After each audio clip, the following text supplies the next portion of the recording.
There, my name is Lauren Garrissey. I'm one of the speech language pathologists at Special Tree. Hi, I'm Sarah Kapelzak. I'm the other speech path here at Special Tree. Thank you for tuning in to our class today. We're going to take a little bit of time to go over safe swallowing and feeding guidelines for our clients. I always say that every client is like a fingerprint. No client is the same. So when you work with our clients that have special diets, they will have their own special meal card to talk about what is safe for them to eat, to drink, and how we can help them while we're feeding them.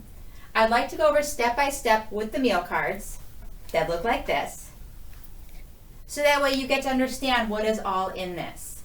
If you are residential, they can be on the fridge, on top of the fridge, on the dining room table. It's really specific to where your manager puts them. NCC North and South has them in the dining room, and when you go to get your client's tray, the dining room staff will put them on the tray so that way it's with the client at all times while they're eating.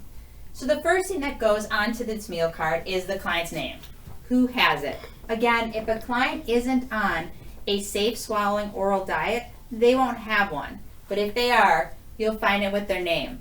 They have this on paper as well as we have this in Matrix Care, AOD, ID notes, which you'll learn about later or you already have depending on when you've watched this video. The second thing we put on here is the date. The reason why we do that is we are in rehab. The goal is to make this diet better, or really to get rid of this card altogether. So that way you pay attention that something has changed. Unfortunately, sometimes we have to make the diet go down. So this also gives you a heads up something is different. The most important thing that goes up here is level of supervision. So if it says a client is one-on-one, what does that mean? That's right. You have to be with them at all times. Drinking, having a snack, meals, sneaking at the water fountain, eyes on them at all times. If a client is two-on-one, it is 2 clients to 1 staff. I know outside of Special Tree you may think, oh, 2 staff, 1 client. But we always put our clients first. Now, Mr. Impulsive client, I would not have you with another client. He would stay one-on-one. 2-on-1 is more like Bobby needs help opening something, while Cindy may need help remembering, hey, take a drink. You're just there to help them cue or be part of their hands. Also with one-on-one supervision, a lot of times we use that for you to feed the client. Some of our clients can't use their hands, so you are their hands when you're working with them. 2-on-1, 1-on-1, and there's also loose supervision. Be around to help. No matter what you are doing, loose, 1-on-1 or 2-on-1, always be attentive to the clients. Eating at mealtime is a social thing. This is what we do. We all do it. And the more we can engage them and make them feel comfortable, the better. So we got client name, date, and level of supervision. Over here goes food consistency. So in a perfect world, everybody is on regular food. They don't need this meal card. However, after a car accident, which a lot of our clients have been in, what happens is they bang the front of the steering wheel. They bust their teeth, they bust their jaw, they bust their lips. When they also bang the top of the steering wheel, they hurt their head, they can hurt the back of their head. Everything going on in our brain controls our swallow. It can slow it down, it can make it not work, it can do a lot of things to affect our swallow for our clients. So, they can't be on regular diets. Think about this for a second. You're going to take a bite of a bagel. How many times would you chew that bagel and feel safe before you swallow it? Yeah, you must be a guy. You said about 5. I'm used to hearing that. That's usually what I always hear. What? 7? No. What happens is you literally chew it about 25 times without even realizing it. Our mouths move like this so quickly, and our tongue moves like this so quickly to get that food moist, mixed with our saliva, ready to go back. So really about 25 times. What happens though if we have a client who isn't able to move their jaw like this? They're moving their jaw like this. What if their tongue is slower? What we have to do is take that regular, crunchy, sticky food and make it mechanical soft. Mechanical soft is just a fancy term to mean soft in nature. So really just think of foods that are soft. You got canned green beans, tilapia, bananas. They already come soft. You can serve it to them on the plate and you're good to go. I've talked about impulsivity with our clients. I want it, I gotta have it, it's mine. You will see that if you took a chicken breast and laid it on the plate, some client may say, now, and shove it in, with not even realizing what they're doing. So we take the mechanical soft diet and cut it into bite-sized pieces, and we call it edentulous. Edentulous outside of special tree just means without teeth. Inside a special tree, it means bite-sized pieces. What we like to say is starburst size. What? A dime is too big, a dime is too small, sorry about that, and a quarter is too big. And mince, no, we can't use that either, because that's just going to get stuck on the sides of the teeth. You want the starburst side because it gives them enough to chew, but also at the same time, it's not too much. Regular, mechanical, edentulous. So here's my question to you. I have a client, and this client, he's on a mechanical soft diet, and he's an adult, and I've already put him on that mechanical soft diet, and he's angry. He's angry because he has a head injury, and he also doesn't realize he has any issues. And he asks you for a banana. How would you give him that banana? Okay, you would mash it, puree it, you cut it up and mash it. Here's the problem. I put him on a mechanical soft diet. That is his safe diet. And you decided to make it edentulous by cutting it up to bite-sized pieces, make it mashed up puree. He's going to get angry. Please stick with what level the client is on. That mechanical soft banana, you can just hand it to him. He's happy and you're happy. If he wants you to peel it, great, peel it. Talked about puree. Puree happens if you cannot have any ability to chew the food. Puree is mashed, cohesive, easy to swallow. Now, you'll see some crazy things the speechies do over here, where we'll say one regular item and the rest puree. Because again, this is rehab. We want to make those mouths stronger. And the more you get someone to swallow, the stronger it gets. So we'll say one regular item, good, they're great. We know they fatigue after that. The rest has to be puree. Or one edentulous item and the rest has to be puree. We might say no meats regular, everything else can be. Takes a lot to chew meat sometimes, especially sandwiches. So you'll see that different things in that area. What goes over here is liquids. In a perfect world, I love to say that, we would all be on thin liquids. But I've talked about how after a car accident, after our clients get injured, that swallow slows down. Take a moment and think about taking a drink. How quick that liquid shoots back in our mouth. If that liquid shoots back in our mouth and the epiglottis, that leafy thing in the back of our throat, isn't ready, it's not going to close off our trach to our lungs. That liquid's going to go straight to our lungs and we can get very, very sick. So what do? We take the liquids and we just use some regular cups that have a small hole which allows less to come out at a time.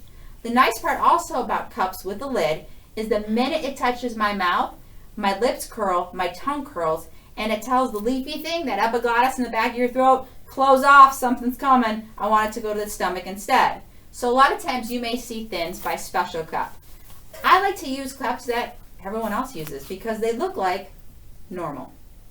You may see also a cup like this with an insert inside. That insert allows less to come out as well.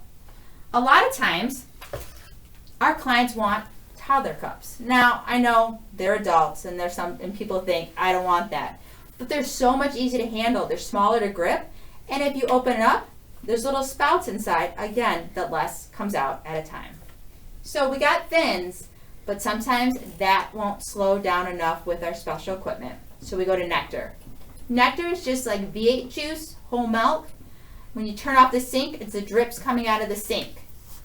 The next one is what? Yeah, you're right, honey. And honey is just like out of a honey bear. You may see some crazy things happen on this as well. You may hear, oh, they can have nectar by spoon, but honey by cup. Again, that spoon touches the tip of your tongue, curls it, tip of your tongue tells the back of your throat, you need to shut down the trach so it doesn't go down the wrong way. So if I was a client, I might say, hey, I prefer nectar by spoon, or no, it's fine, just give me honey by cup. So really work with what the client wants to keep them safe. Over here we see tools. As I said in the beginning of this presentation, every client is like a fingerprint. No client is going to have the exact same tools. But there's a couple in my bag that I like to use a lot. The number one thing that you will see is something called a maroon spoon. A maroon spoon is just, I'll tell you in here, a toddler spoon. And the reason why we use it, it's smaller in size. And it also is straight edge versus curl. So when a client tries to take a big heaping spoonful, it doesn't happen. I talked about the adaptive cups, which are just normal cups like tumbler cups we use, or ones that have inserts for clients as well. Occupational therapy have some great tools too that I kind of like to steal. They have this Dycemat, D-Y-C-E-M, which is just a fancy term for sticky mat. So I call it a sticky mat. You put the sticky mat on the table, you put the plate on the sticky mat, and that way, if a client only has range of motion in one hand to eat, they're not chasing their plate. They're able to feed themselves. Another amazing tool that I took from occupational therapy is a rocker knife. A rocker knife, again, allows for more independence. I can cut my own meat. I don't need you to cut it for me. There is a plethora of tools that can be used that our occupational therapists create or use themselves. You guys are with them all the time. If you think this would work better for this client, reach out to us and we'll reach out to you to help our clients in that way. The next area is strategies. I'm going back to that. Fingerprint for clients, nobody is the same. However, two things will always be strategies for every client that has a diet order. The first one is they have to remain upright while they eat. What? Yeah, can they eat in bed? Here's the kicker. Maybe, some, no. Every client is different. Some clients I may say, sure, not a problem, as long as they're upright, and that's great. Other clients I'm like, nope, let's not even try that. They gotta be out of bed. So really, please reach out to your speechies to ask if they can be in bed. The other thing is they have to remain upright for 20 to 30 minutes after they eat. Let those digestive juices go down the right way. Keep them busy, keep them active, just don't lay them down. Down below in here, you will see medication. NCC North and South, I know as RSTs, you do not give meds. But in residential, you do. So please match how you give meds to the diet order. For example, if my client's on Nectar, please don't give them pills by thin. You will see things like crushed in puree, half or whole. It really depends on the client. Also, I know we have these little small pill cups that we put like 5,000 in at once. Please try your best to do one at a time. The most important thing is for our clients to get their meds, and we really don't want those meds to go down to the lungs. The final thing you'll see is toothbrushing. We will let you know if a client needs suction toothbrushing or just help with toothbrushing at all. How many times a day in a perfect world should clients brush their teeth, or pretty much should we all brush our teeth? That's right, after every meal. Because there's always food stuck in there, even if you don't think. We do have a lot of clients who are nothing per oral. They can't eat, they are tube fed. How many times a day should they get oral care? What? No. As often as possible. Who has saliva in their mouth right now? I hope you all say yes. Saliva in our mouth is really just bacteria that helps break down our food. So think about it like this. I'm a client that I can't eat. I'm just hanging out with that bacteria in my mouth. You lay me down, it's a straight shot into my lungs, and I could get very, very sick. Another tidbit is your saliva is nectar thick liquids. So also think of it like this. If I can't even give you nectar thick liquids, literally your saliva is nectar thick liquids with bacteria going down the wrong way. So that's when suction toothbrushing is so important. You can also provide oral care with the swabs as well. A lot of times our clients that are nothing per oral have open mouth postures in their room. You will see this. Now, that saliva is mixing in with the room temperature and humidity, and it's causing it to cake on the roof of the mouth. please be aware to clean that roof of that mouth, because as gross as this sounds, that chunk of bacteria is going to go straight down to their lungs as well. So I'm throwing out some terms with you guys as well. We got some fancy terms. Swallowing. In the speech world, it's called dysphagia. Dysphagia just means there is swallowing problems. How would you know if a client has swallowing problems? I hear coughing. I do hear choking. Here's the kicker. Swallowing problems mirror colds, sinus, and allergies. Runny nose, stuffy nose, runny eyes, slight fever, scratchy gurgle in the throat kind of thing. So I often say, if you think a client is having any problems, please reach out to the speechies or your manager right away to let us know so we can step in and check it out. Another fancy speechy term is aspiration. All aspiration means is food or liquid went into the lungs. Then comes aspiration pneumonia. Food or liquid went into the lungs and the client got pneumonia. Our clients are already medically unstable. They are already going through a lot. Can you imagine slapping them with pneumonia as well? That is why it's so important to stay to this. A couple other things.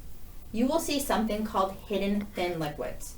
Hidden thin liquids is a solid on the plate, but the minute it hits your mouth, it becomes a thin.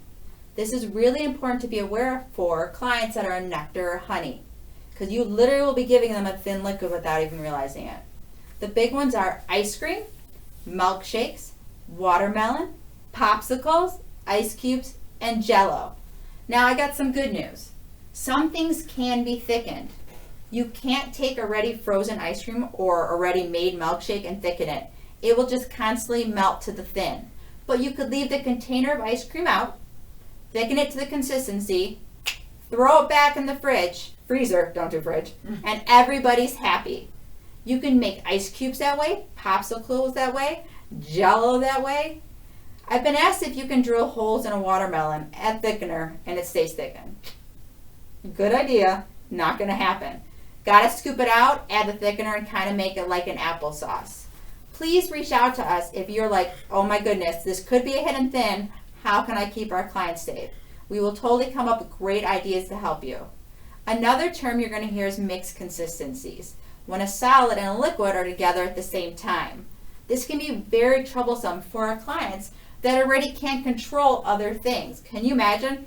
Here's your liquid, here's your solid, I want you to chew and drink at the same time. Something's going to go wrong.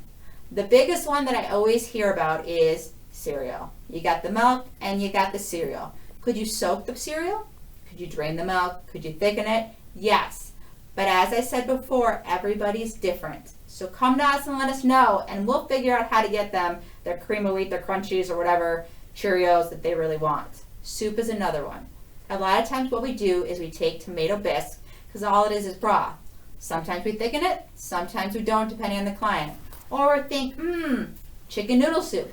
They're good with the noodles and they're good with the broth. So we'll get around what they could, sorry guys, that was a speechy. We get around what is good for them and we make it work. But let us know. Last and final thing. If you guys have heard about pocketing. Pocketing is when food gets stuck up here. What would you do if your client was pocketing? No, you don't want to use your finger. Only use your finger if someone's unconscious. You like these, I like these, your client doesn't want to eat these, keep them on yourself. Do not use utensils. You put that utensil in that client's mouth, you're going to break their teeth. A tongue depressor, you're going to give them splinters. The best thing to use are our famous oral swabs. And the nice part about these oral swabs, there's a nice stick. Your fingers are safe. A lot of times our clients will do this too. This swab can go right in and sweep it and get it out. Do not worry if a client bites down on the swab and a little bit comes out. They will digest it and be fine later. Remember these oral swabs. I want to thank you all for tuning in and listening. Both myself and Sarah are always available if you have questions, comments, concerns. Our email goes to our cell phones and we're always around. Thank you and have a great day. Thank you.